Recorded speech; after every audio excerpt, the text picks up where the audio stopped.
Hola, bienvenidos a la otra historia. En esta ocasión vamos a tratar de responder un misterio que envuelve el concepto de las drogas, ya que normalmente se tiene esta creencia de que las drogas causan adicción. Vamos a tratar de responder esta hipótesis. Para esto es necesario trasladarnos a los diversos experimentos que se han hecho con ratas y las drogas, en los cuales a las ratas se les administran dosis altas de droga sin que éstas lleguen a ser mortales. Entonces lo que pasa es que dejan a la rata esperando aproximadamente 2 días y después se le dan dos opciones en dos bebederos. Una va a ser precisamente una sustancia especial preparada que pueden beber y que contiene un cierto tipo de droga. En el otro bebedero lo que le administran es agua pura y el objetivo es ver si la rata prefiere seguir administrándose esta droga o precisamente el agua. Entonces, ¿cuál fue el resultado de este experimento? Pues yo creo que ya ustedes se lo han de imaginar. La rata prefirió la droga, prefirió seguir administrándose la droga hasta tal punto que la rata finalmente comete suicidio. Y bueno, se han hecho más variantes de este experimento con diferentes sustancias que se piensan que son adictivas. Incluso un experimento en especial que es con azúcar. Y bueno, se ha demostrado también que la rata también prefiere ingerir una sustancia que está mezclada con azúcar que el agua sola.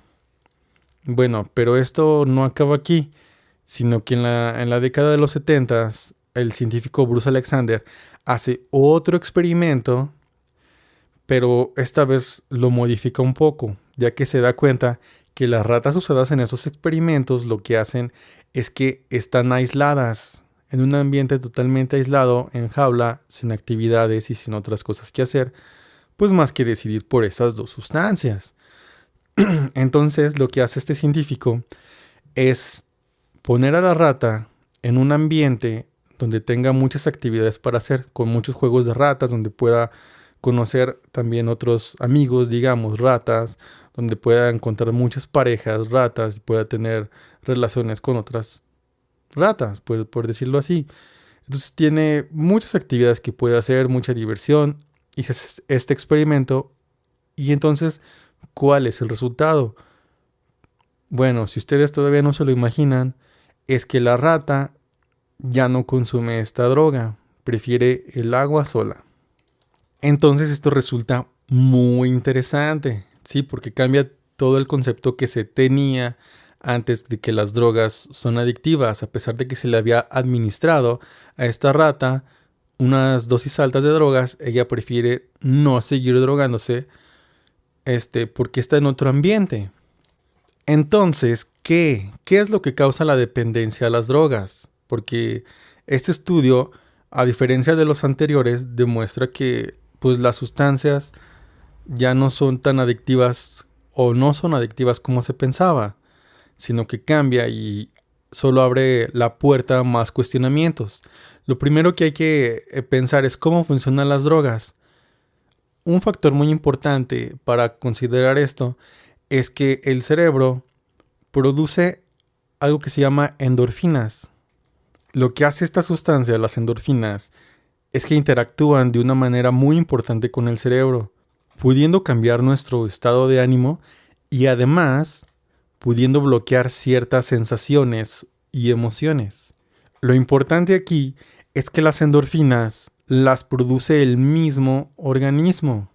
Entonces, lo único que hace falta para que el cuerpo produzca estas endorfinas son estímulos y emociones, ¿sí? ¿Y qué pasa con las drogas? Si ustedes pueden analizar un poco, hay drogas que tienen una terminación similar a esto, ¿no? Que puede ser la morfina, la heroína. Y estas son drogas sintéticas que precisamente tienen más o menos esta función de las endorfinas. Cuando no se producen las endorfinas en el cerebro, cuando el mismo organismo no las produce, lo que hace es que estas sustancias suministradas interactúan con el cerebro a falta de las endorfinas. Pero este solo es un tipo de sustancias que son consideradas drogas y estas en específico interactúan directamente con el cerebro. Otro punto es el azúcar. El azúcar también se ha demostrado que interactúa con el cerebro, pero también produce directamente placer, porque el cerebro, aparte de que se alimenta de glucosa, también interactúa con el azúcar y también desde nuestro gusto produce mucho placer esta sustancia. Entonces puede explicar también que el azúcar se puede ser considerado como una droga. Pero considerando que gran parte de la adicción al azúcar es causada por el placer, entonces podemos inferir que cualquier cosa que nos cause placer puede ser considerada adictiva. ¿Esto por qué? Pues muy fácil, porque todas las cosas que nos producen placer hacen que nuestro cuerpo produzca endorfinas. Entonces imagínense, si somos expuestos constantemente a altas dosis de cierta sustancia o actividad que nos produce placer, nuestro sistema se acostumbra a producir endorfinas cuando realizamos estas actividades. Y después, cuando nos privamos de estas actividades, pasamos a lo que se denomina el síndrome de abstinencia, porque se habría creado una dependencia de esta actividad y como ya no se realiza más, el cuerpo deja de producir endorfinas y entonces se produce una gran ansiedad por volver a hacer este mismo tipo de actividades. Entonces, teniendo en cuenta estos principios, se puede ser adicto a cualquier cosa. Si ustedes pueden verlo, se puede ser adicto al amor porque de una ruptura amorosa lo que pasa es eso. Se dejan de producir endorfinas y el cerebro solo está pensando en esa persona, provocando esta misma ansiedad para entrar en contacto con ella. También podemos verlo en otras situaciones, por ejemplo, con la adicción a la comida, con la adicción a las compras, adicción a los videojuegos, adicción a ver televisión. Pero ojo, lo repetimos, eso no quiere decir que esas actividades o que las sustancias en sí sean adictivas, sino que el humano en su conducta y en su pensamiento puede crear cualquier adicción. Entonces, ¿cuáles serían las causas de las adicciones? Lo primero sería el aislamiento, como ya lo pudimos ver en los experimentos de las ratas. Cuando una persona es aislada o la sociedad aísla a esta persona, ya es un motivo para que las endorfinas no se produzcan porque se cae en algún tipo de tristeza. Por consecuencia, el cerebro ya no estaría produciendo endorfinas y entonces el sujeto tendría que buscar algo que active la producción de endorfinas. Otra causa importante también es la falta de actividades diferentes. Y esto lo he escuchado de muchas personas, no solo de una. Es que cuando no estoy haciendo nada, lo que me pasa es que tengo ansiedad, ansiedad por comer, otras personas dicen ansiedad por buscar a mi ex, ansiedad por ir de compras, etcétera, etcétera, etcétera. También otra causa importante puede ser el disgusto por la realidad propia. Y esto es muy simple, si no te gusta tu vida, no estás alegre. Y si no estás alegre, pues no estás produciendo endorfinas, entonces necesitas algo que active esa producción de endorfinas. Pero lo más importante que hay que tener en cuenta es que para volverse dependiente de estas actividades o sustancias, es que hay que hacerlo una y otra vez, porque esto va a crear el círculo vicioso. ¿Y cuál va a ser el paso final? Que con el paso del tiempo vamos desarrollando una tolerancia a los efectos de estas sustancias o actividades y cada vez necesitamos mayores dosis para conseguir la misma reacción química en el cerebro, pudiendo ir al punto final cuando la rata comete suicidio. Ahora que conocemos cómo funciona todo esto y cuáles son las causas, es importante ver cuál es la solución a todo esto. Lo primero sería olvidarnos de la inactividad, ya que a falta de estímulos y emociones no estaríamos produciendo suficientes endorfinas y sería muy fácil encontrar una única fuente de producción de endorfinas, por lo que vamos al segundo punto, hacer no una, sino diferentes actividades y pasatiempos.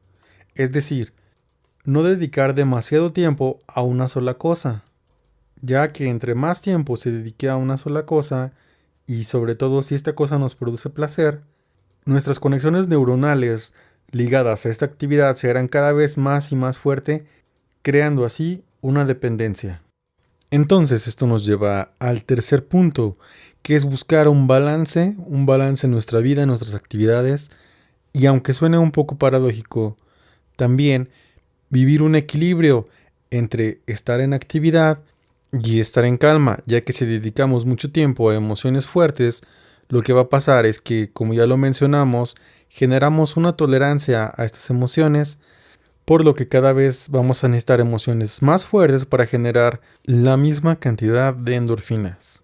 Es por eso que les doy este consejo: vivir en armonía, vivir en balance. Esto nos lo vienen diciendo muchas culturas en la antigüedad, como el cristianismo, el budismo. Y vivir en un balance y en paz no significa vivir en tranquilidad, sino encontrar un punto de equilibrio en el que no nos hagamos dependientes de nada. Y bueno, por último, para cerrar con esto, vamos con un concepto importante dentro de la psicología para detectar muchas clases de problemas, que es lo que dicen que es la primera fase del duelo, que es la negación, que no es otra cosa que ser un ser inconsciente de lo que pasa. Cuando nosotros abrimos nuestra conciencia, es el primer paso para solucionar nuestros problemas. Bueno, hasta aquí hemos llegado con este capítulo de La Otra Historia y nos vemos hasta la próxima.